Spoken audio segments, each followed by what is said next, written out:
Hello and welcome. You're watching 84 TV Radio News Updates, coming to you live from Abuja, Nigeria's capital. I'm Adirayo Senami.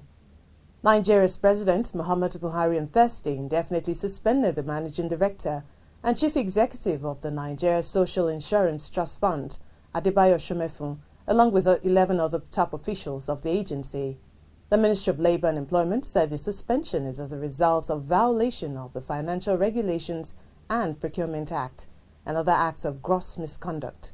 The suspended officers will face a joint board and audit investigative panel, and they've also been directed to hand over to the most senior officers in their departments. Meanwhile, the federal government of Nigeria on Thursday said preliminary results of its analysis on Madagascar's herbal cure for COVID-19 reveals it is the same as Artemisia annua, also known as sweet Annie, used in malaria treatment. The government, however, said the further research into the drug's efficacy will be conducted when the grant is approved.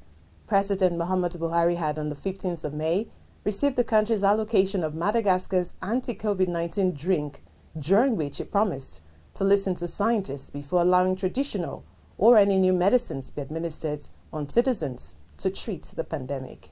In a related development, wife of the governor of Ondo State, Betty Akeredolu, has tested positive for COVID-19, barely 2 days after her husband, Rotimi Akeredolu, tested positive for the virus. Some of her security aides are said to have also tested positive. And while the State Commissioner for Health, Wahab Adigbenro, has died of the virus. In a developing story, the United Nations workers accused of sexual misconduct in an official car in Israel have been suspended until investigation into the incident is concluded. The accused were filmed in the act inside a UN-marked vehicle. Spokesman for the UN Secretary-General, Stefan Dujarric, said he was shocked and deeply disturbed by the footage, adding that their suspension is appropriate given the seriousness of the allegations.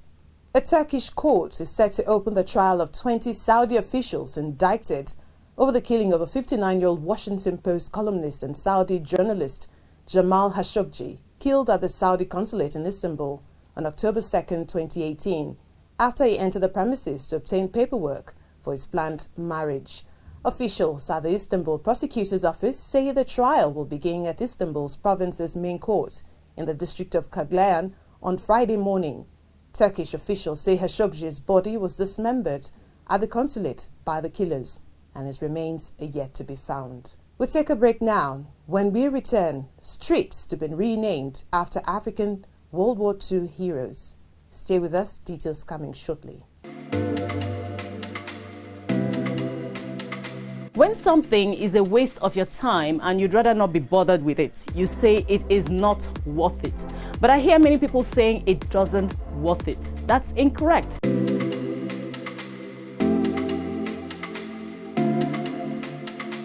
Welcome back. You're watching 84 TV Radio News Update.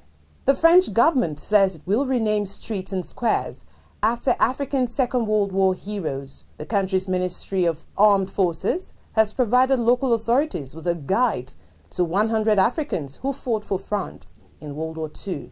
This comes after a re-examination of its colonial past, ignited by the global anti-racism protests and Black Lives Matter.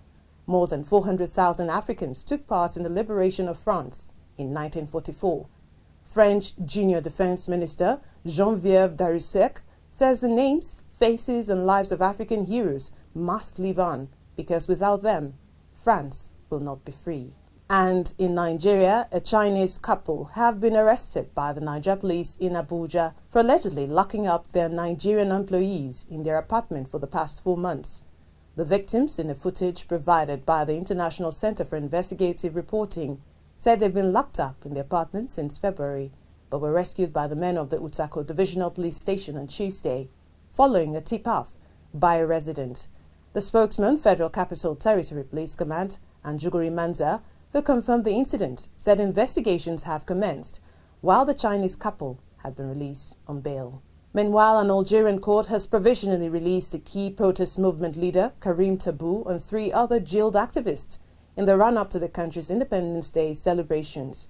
Tabou, jailed in September 2019, was serving a 1-year sentence for an attack on the integrity of national territory. He is one of the most prominent figures of Iraq, a movement that forced the downfall of longtime President Abdulaziz Bouteflika in April 2019. And in sports, the Nigeria Football Federation, NFF, is to receive a $300,000 grant from the Confederation of African Football, CAF, to lessen the impact of the coronavirus pandemic. The announcement comes 1 week after FIFA announced that all member associations will be giving a universal solidarity grant of $1 million with an additional $500,000 specifically for women's football. And that's it on 84 TV Radio News Update, coming to you live from Abuja, Nigeria's capital. You can join the conversation on our website at www.84tvradio.com. Please follow us on our social media platforms at 84TV Radio on Facebook, Twitter, LinkedIn and Instagram. Please subscribe to our YouTube channel at 84TV Radio. Many thanks for watching. I am Adirayo Senami.